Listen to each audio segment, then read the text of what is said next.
want to welcome everyone to Series 1 of Success Secrets. I'm really glad to have you here and really glad to be facilitating this particular series for primarily women in business. And someone asked me a great question yesterday. Why did I put this particular series together? And I thought, great question. Why haven't I answered that for them? So I would just want to say that the reason I put this together is there's so much power and there's so much knowledge out there from real women in business who have walked the walk, who have, yes, success stories, but they have struggle stories too. And the magic is often in the struggle that leads to the success.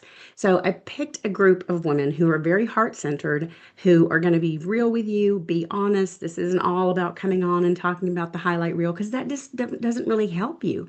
We're all stuck or struggling in one of a couple of different ways. There's so many similarities and so many commonalities in where we get stuck and what holds us back. And so I hope that I have been able to put together a group that's well-rounded enough that you'll be able to hear yourself or see yourself in their stories and have some aha moments where you think, that's what I'm doing to myself.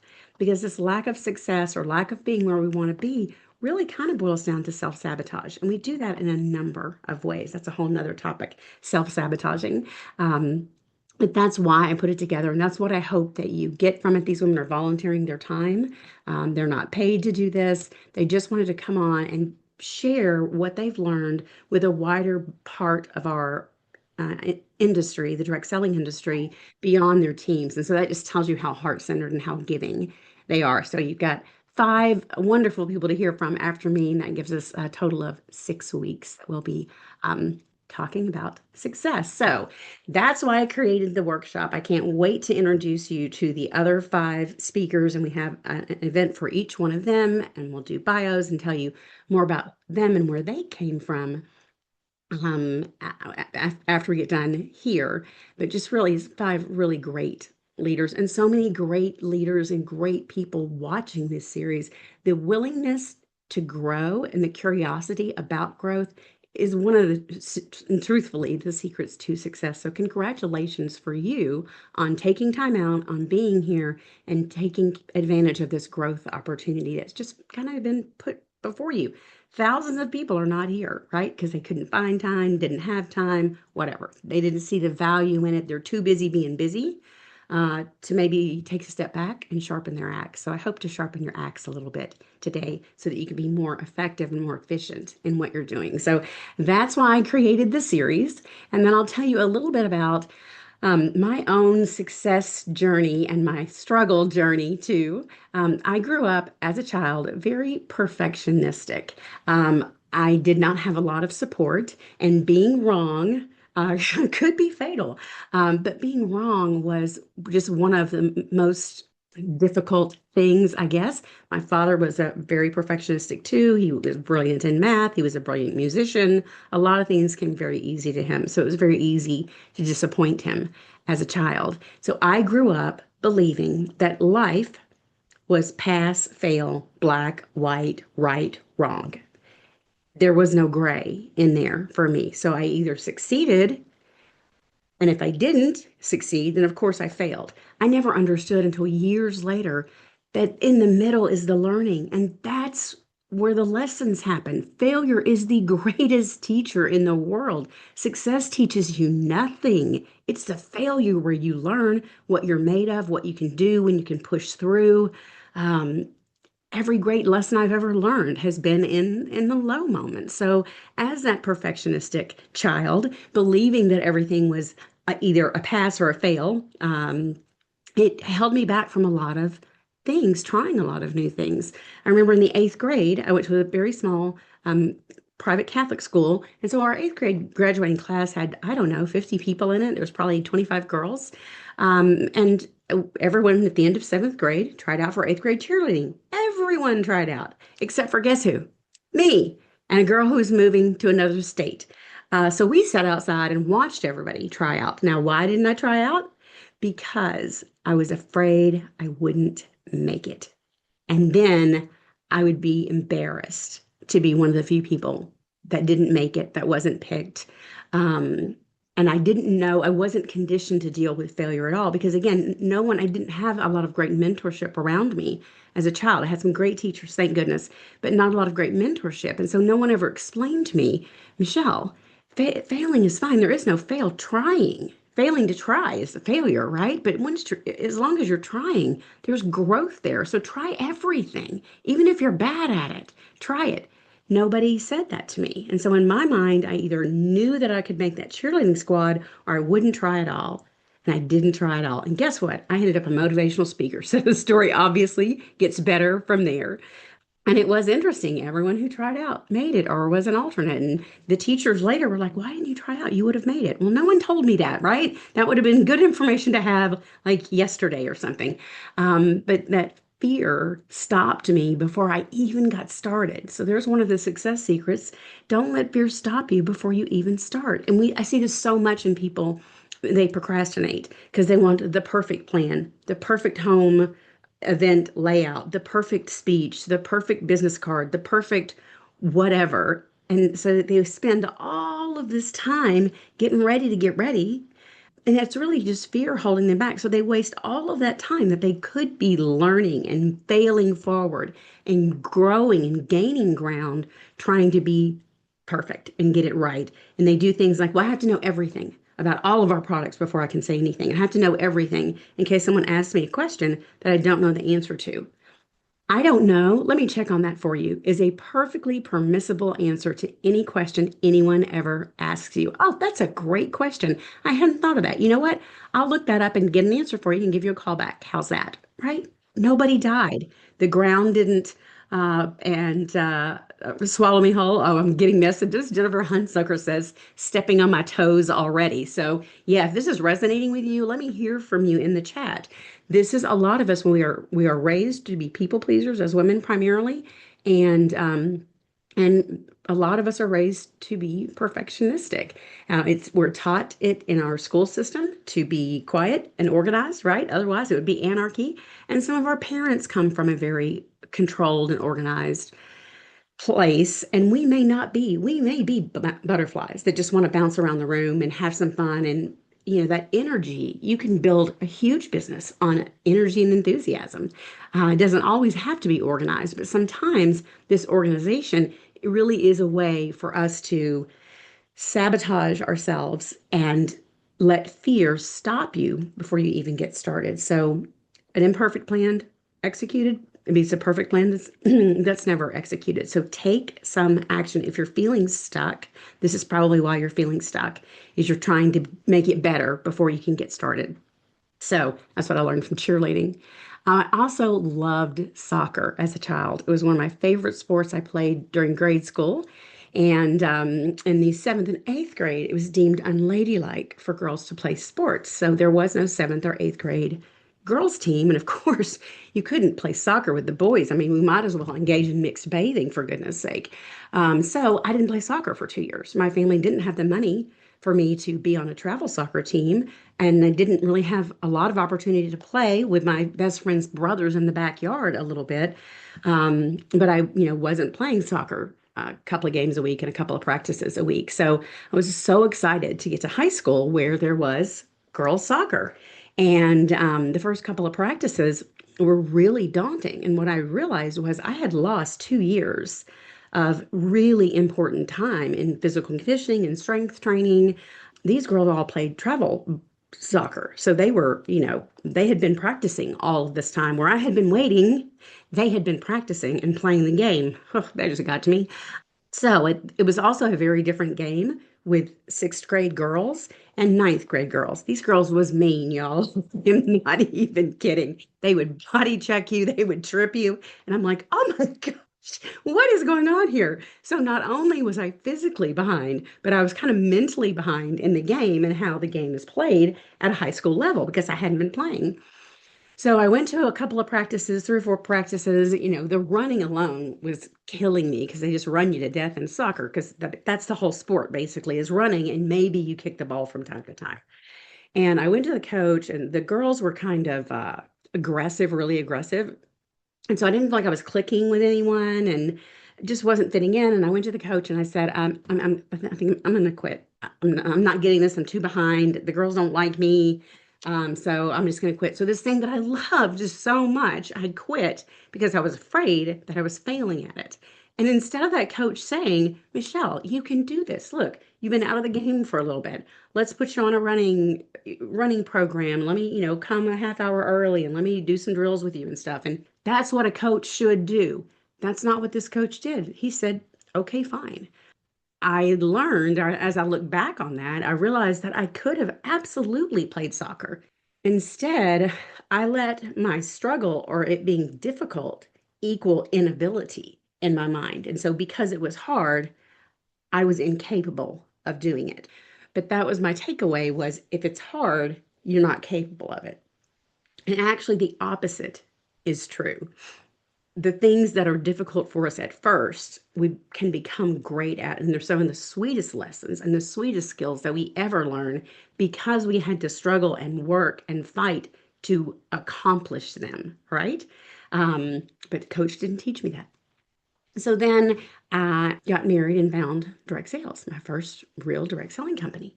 And it was life changing. The first time I went to even a meeting, a local meeting, um, that was a bigger room than I had been in. And they were thinking big thoughts. And they had big dreams and they had big goals and they had big visions. Then I went to a conference and it just blew my mind. I was absolutely addicted because I came from people who didn't have a lot of aspirations in life. You should bow your head and be thankful for what you have, and it's ungrateful to God for you to want any more, right? So it's a very confusing story to be told because you think, oh, I'm just supposed to live with what I have, not want anything more than I have, not work to have more than I have. So it's a very confusing lesson, learning lesson to grow up with, I will say. So I found direct sales, and DS says, forget about all that. Hey, baby, where you came from isn't where you're going. You're in charge of that. You can have all these things. You can have the big house. You can have the big car. You can have the fancy jewelry. Anything that you want. You can pay the bills. You can live a different lifestyle. It's all up to you. It's all within your control. Wow, what a concept. My mind was blown. And it wasn't just about the things, it was about who I could become. These women were poised and they were graceful and they were composed and they looked like fashion plates and they were just had such an energy and such a charisma. And I thought, gosh, I want to be one of those women one day. How do I start? You sign me up. So I did, and direct sales was it was a beauty company, Beauty Control back in the day. If anybody on is a beauty controller, gosh, it just taught me so much, and it really changed the perspective that I had about the world. I went to college for a reason because I knew that my life could be more than the life that I came from, but I never saw it in pictures that big, and I never saw it as a total transformation. I saw it as making more money and living better and whatever. My degree is interior design if anybody's interested. um, so that expanded my vision and my belief in what was possible. So there's a success secret for you. It all lies in your vision, what you see for yourself. And if you're thinking small and you're playing small ball, you're going to get small results every time, right? You're not going to make huge misses because you're not taking huge swings at this thing we call life. I think that's one of the greatest gifts of the direct selling industry in a good company is they teach you so much about life and yourself and success. So your vision is huge and you need to be in big rooms with big people who expand your vision. And I hope to get to do that for you over the next 6 weeks. 7, we're actually skipping July 4th week. So I had a lot of setbacks along the way. I didn't, again, have great mentorship. It seems like I'm always put in a position where I have great desire, but I don't have great mentorship. So you figure it out. When in doubt, figure it out. I got a lot of skin knees along the way. And that's one of the things that I love doing as a coach and as a speaker and trainer is saving people some of those skinned knees and some of those bruises and some of the hard lessons that I learned along the way. Anyway, so that's one of the great gifts of direct selling is changing that perspective out for me and showing me that there was more to life than what I had ever been shown before. So sorry. Lost my place. So I did struggle and fell down, and I had things that were flops. And, I remember driving. I used to be really nervous to talk in front of people. So there's another way that it grew me just unimaginably. And I remember we did clinics back in the day, beauty clinics. And I remember I would be driving to one, and the whole time I would be praying, Lord, please don't let anybody be there when I get there. Like I'm just terrified of six sets of eyeballs staring at me. It was more than I could deal with. So I did do a lot of those. Went when no one was there, set appointments and no one showed up. Did trade shows that were just terrible flops. There were times that I wanted to give up. There were times that I did. We joke and say I fired myself and then I hired myself back because there are low points, and that's just part of it.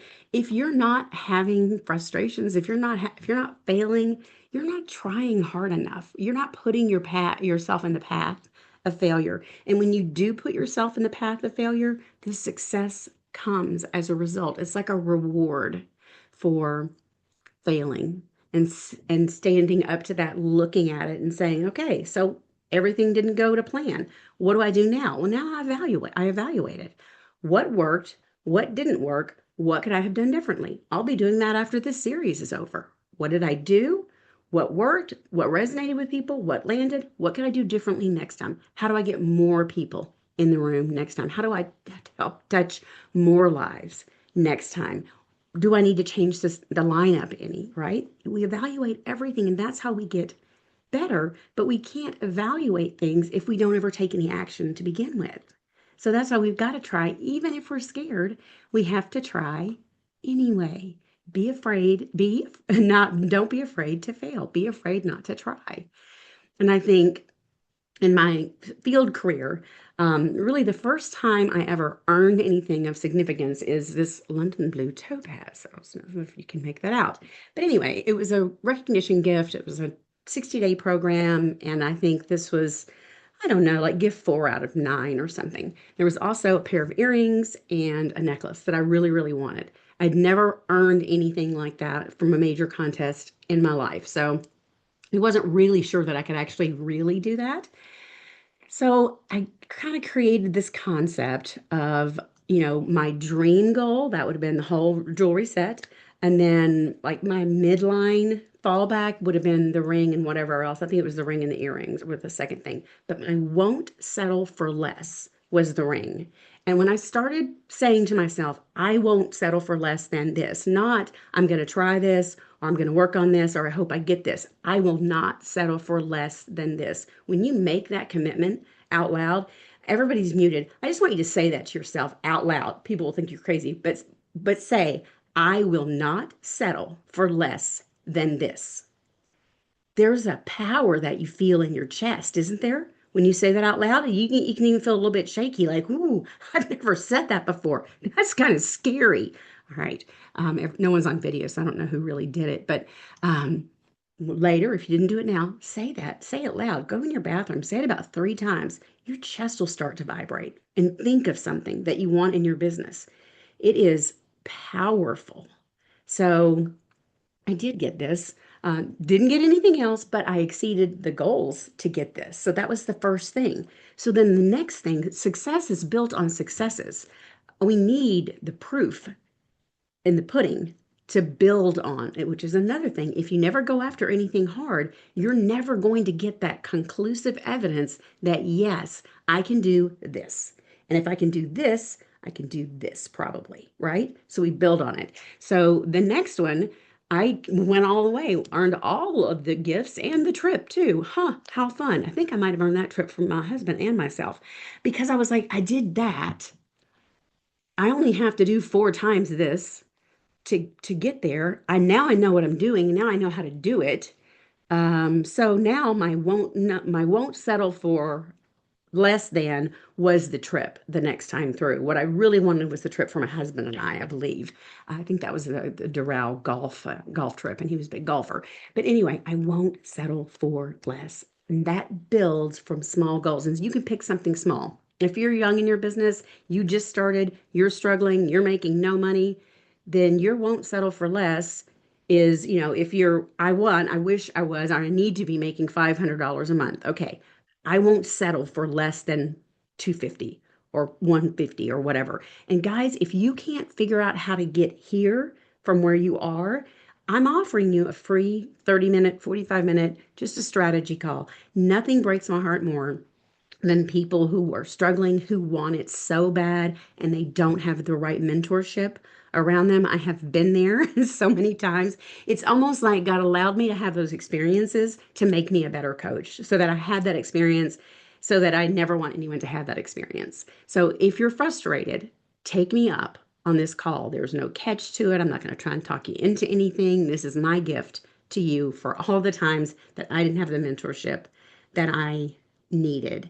I remember sitting in conferences and regionals and meetings and people talking from stage about, all their highlight reel, their successes, all the things that they had accomplished. And sometimes these truthful moments, these failures, and then thinking, all you need is the right business plan. And I'm thinking, oh my God, please sit down with me and help me. What's a business plan? What does that look like?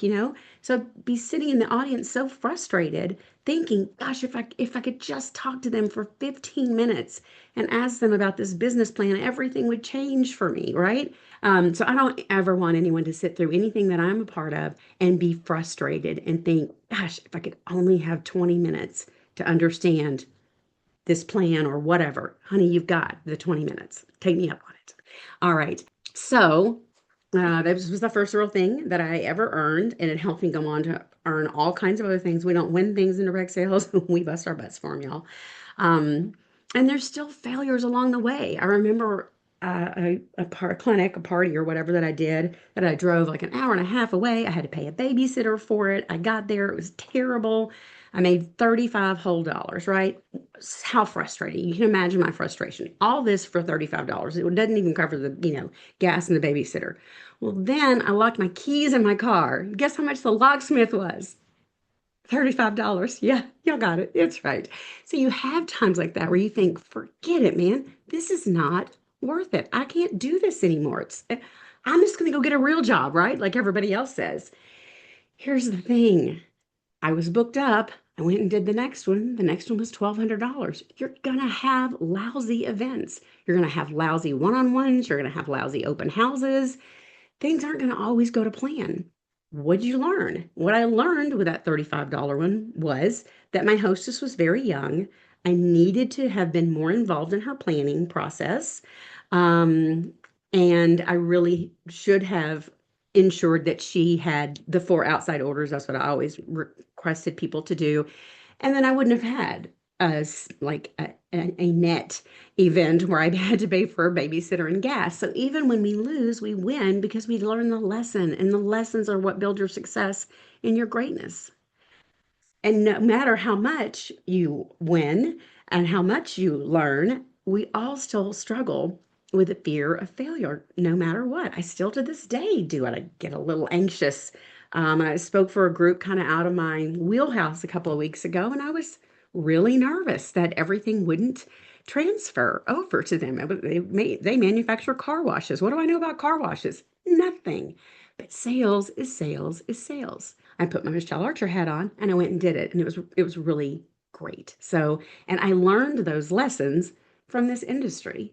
I learned that lesson from a huge incentive that I was chasing, which was a red Mustang convertible with the title "Yours to Keep." And I wanted that car bad. My favorite car in the world is a 64 and a half Mustang, the original. And this was the 40th anniversary edition of the 65 and a half, 64 and a half. It was like kismet.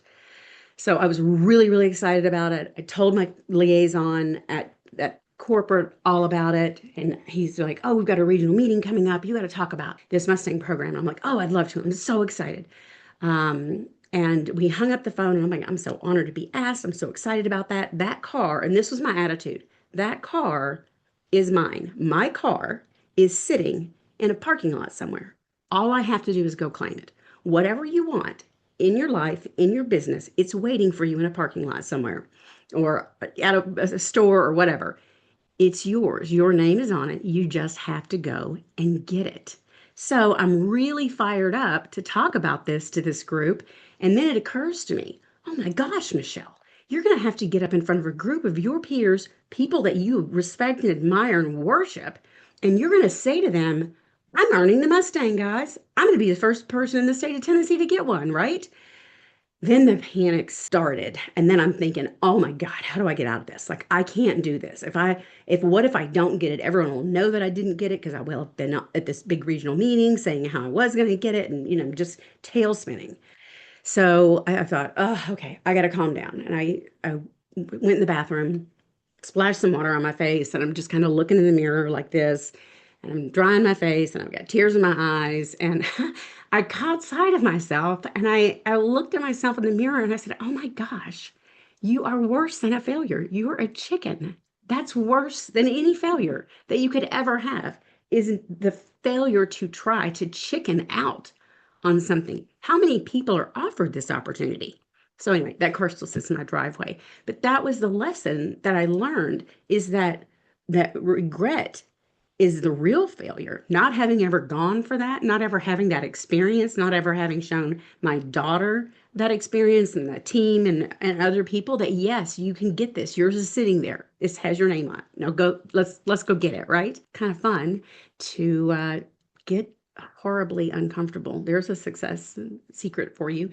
Get horribly uncomfortable at least once a day. Pick up the phone and call somebody you're terrified to call.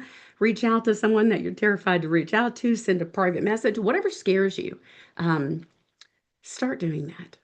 I just want to leave you with a fear exercise that is really epiphanal for people. I do this in groups a lot. I'd love you to do this, take a picture, and then come back and post it in the event. But you can just take a post-it note or a piece of paper, whatever you've got, and I want you to write something that you're really afraid of there, or the failure that the thing you're scared of failing, um, and why you're scared. Anything. You fill this page up about your failure and your fear and why you're scared and how you're self-sabotaging yourself. Are you procrastinating?